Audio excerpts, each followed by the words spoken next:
ریا صاحب مجھے یہ بتائیں، سبھی جاننا چاہتے ہیں کہ قانون میں گنجائش ہے کہ الیکشن کمیشن کی جانب سے جو فیصلہ ہے وہ سپریم کورٹ میں چیلنج کیا جا سکے؟ پی ٹی آئی جس طرح جا رہی سپریم کورٹ، دیکھیں سپریم کورٹ کا اپنا ڈیسیجن ہے، اس نے ان کا کیس ہے 17-2016، ٹھیک ہے، 17-216، یہ ان کا سو موٹو ریفرنس تھا. اس کے اندر انہوں نے یہ کہا ہے کہ کوئی شخص، ٹھیک ہے، illegal means prima facie cannot hold any government public office as the very act of the offering the voluntary returns falls within the definition of misconduct under the service law.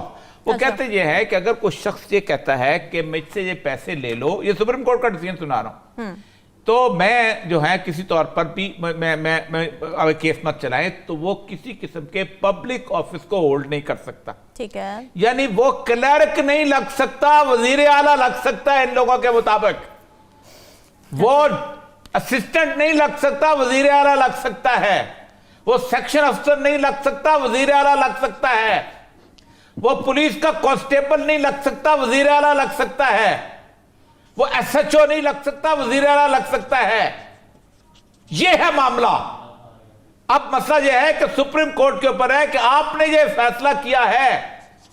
Article 184(3) کہتا ہے کہ اگر کوئی metre ہو public importance کا تو آپ اس کے اوپر سو موٹو لیتے ہیں. اچھا، یہ کیا آپ سمجھتے ہیں کہ یہ کنٹیمپٹ ہوا کہ نہیں ہوا؟ کہا جاتا ہے کہ جی وہ میں نے اس بینک والے سے قرضہ لیا تھا. آپ مجھے یہ بتائیے، ایک آدمی چوری کرتا ہے اور ایک دکاندار اس سے چوری کا مال خریدتا ہے، تو وہ 411 کے اندر مجرم ہے. پولیس اس کو پکڑتی ہے کہ تم نے چوری کا مال خریدا کیسے. یہ روز سناروں کو پڑھ کے لے کے جاتے ہیں. ہارس اسٹیل مل کے کیس کے اندر ایک شخص کہتا ہے میں نے اس سے قرضہ لیا تھا جو کہ فراڈ کر چکا ہوا ہے ایک بینک آف پنجاب کے ساتھ. آپ مجھے صرف اتنی سی بات بتائیے کہ ایک پلی بارگیننگ کرنے والا آدمی جو ہے وہ نہیں لگ سکتا کسی پاکستان کے اندر، ٹھیک ہے، پبلک آفس. تو کیا پاکستان میں چیف منسٹر کا آفس پبلک آفس نہیں ہے؟ یہ کیا پرائیویٹ آفس بنا دیا آپ لوگوں نے کل سے؟ کیا یہ کسی کی ذاتی جاگیر کا دفتر بن چکا ہوا ہے؟ خدا کا خوف کریں. میں نے کل بھی کہا تھا کہ سردار سلطان سکندر راجہ نے اپنا آخری موقع کھو دیا ہے. غیر جانبداروں نے کہا میرا دوست ہے، بڑا پرانا دوست ہے، لیکن کھو دیا ہے. آپ نے کس لیے لگانا ہوتا ہے کیئر ٹیکر چیف منسٹر؟ دنیا میں کہیں لگتے ہیں؟ نہیں لگتے. انڈیا میں لگتے ہیں، انگلینڈ میں لگتے ہیں. اس لیے کہ لوگ سمجھتے ہیں کہ سیاستدانوں پہ اعتبار نہیں ہے، یہ ایک دوسرے کے خلاف جائیں گے، یہ دھاندلی کریں گے، اس لیے بیٹھ کے ان کی جگہ ایک آزاد بندہ جو ہے لگا دیا جائے. اور پھر کس نے کہا ہے کہ آپ نے ان چاروں میں سے چننا تھا؟ آپ دوبارہ نام مانگ لیتے، آپ اپنی طرف سے نام لے دیتے. اچھا، یہ گنجائش تھی آپ کو تھوڑا سا خدا کے لیے. اب میں سمجھتا ہوں کہ اس کے عدالت کے اندر جایا جا سکتا ہے، بلکہ عدالت کو خود ریفرنس دینا چاہیے کہ بھائی یہ میں نے فیصلہ کیا ہوا ہے. اچھا، اور اسے بھی گنجائش تھی چاروں نام رد کرنے کی؟ الیکشن کمیشن کے پاس اتھارٹی تھی؟ فائنل. اچھا، کوئی نہیں لکھا ہوا آؤٹ آف دیز فور نہیں لکھا ہوا. Final decision will be of the election commissioner. یا ہونا out of these four the final decision will be, تب تو ہوتا ہے. قانون میں گنجائش موجود ہے.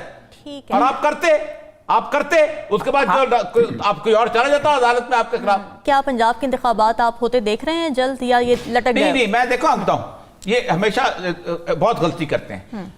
اس کے لگنے سے ہوگا کیا؟ جو ذرا سا نرم گوشہ بھی تھا نا کسی کے دماغ میں اسٹیبلشمنٹ کے بارے میں، وہ نکل جائے گا. ٹھیک ہے، اور ذرا سی جو کوئی نفرت تھی نا عمران خان کے بارے میں، وہ ختم ہو جائے گی. اچھا، یعنی آپ ایسا فیصلہ کرتے ہیں کہ خود آپ کے پاؤں پہ کلاڑی ماری جاتی. یعنی اگر لوگ یہ سمجھتے تھے نا کہ یار یہ لوگ آ کے ملا کے آسانی سے اچھا ہو جائے، عمران خان کو بھی آنے دو، نون لیگ کو بھی آنے دو، وہ اب یہ سمجھیں گے کہ یہاں ایک کھیل رچایا جا رہا ہے. اوریا صاحب، اقوام متحدہ کی جنرل اسمبلی کی جانب سے گزشتہ برس 15 مارچ کو international day to combat Islamophobia قرار دینے کے باوجود مغربی ممالک کا اسلاموفوبیا کم ہونے میں نہیں آ رہا، تو کیسے خاتمہ ہوگا اس جنون کا؟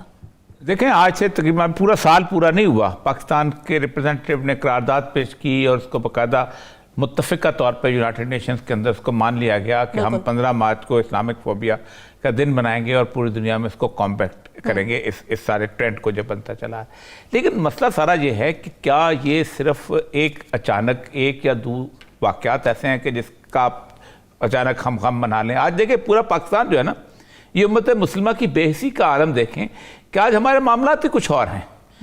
ہم کبھی اس طرف گھوم رہے ہیں, کبھی کوئی یہ کر رہا ہے. خیر ایک تو ہمیں خیر بجلی کی جو عذاب صبح سے ہم اس میں جا رہے ہیں اس کے اوپر خیر ڈسکس ہوگا, لیکن ہم جس طرح کی صورتحال کا شکار ہیں, ہماری پرائیورٹیز جو ہیں دین کے حساب سے بالکل ختم ہو چکی ہوئی. یہ پہلے دن کی بات نہیں ہے.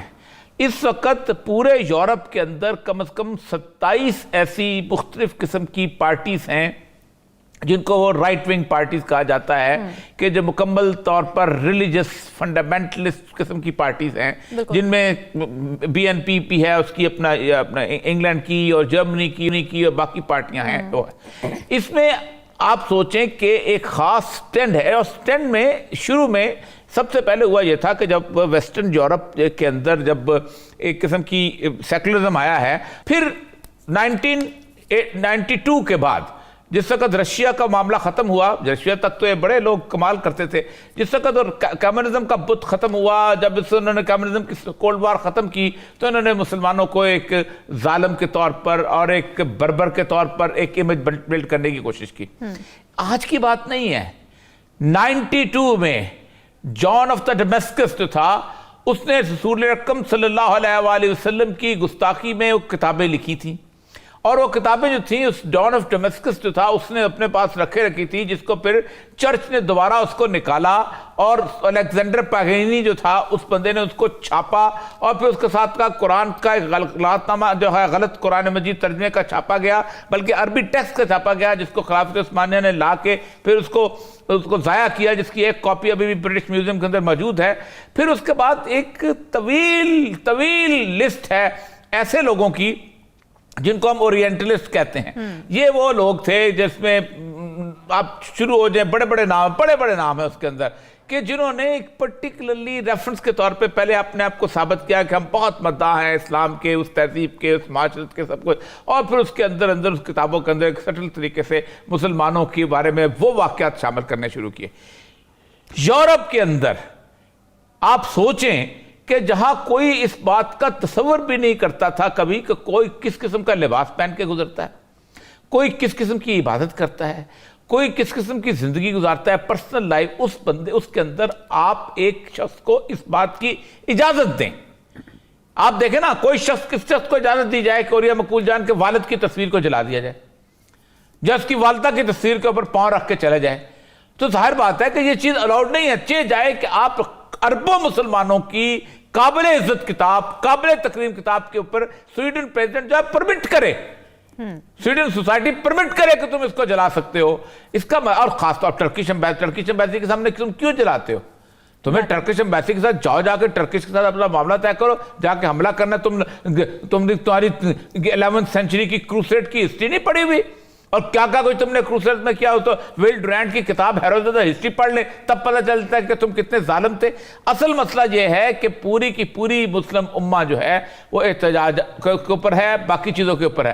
آپ کو میں آج بتاتا ہوں, اگر مسلم امہ جو ہے صرف کنزیومر سوسائٹی ہے اس وقت پروڈکٹس کی, عرب ورلڈ اور مسلم ورلڈ سب سے بڑی کنزیومر سوسائٹی ہے, یہ صرف ایک اپنے کنزیومر ہونے کا ہی اگر ایک دعویٰ لے کے کھڑی ہو جائے تو اس گھٹنوں کے اوپر آ جاتے ہیں. 73 میں جس وقت اس نے فیصل نے oil as a weapon use کیا تھا, اس کے بعد ہاتھ باندھ کے کھڑے ہو گئے تھے کہ نہیں ایسا تم نہیں کرو. مسئلہ سرا یہ ہے کہ بحیثیت امہ ہم ایک مردہ سی صورتحال میں ہو گئے ہیں. میں اور آپ پروگرام کر جائیں گے, رات کو سو جائیں گے گھر جا کے.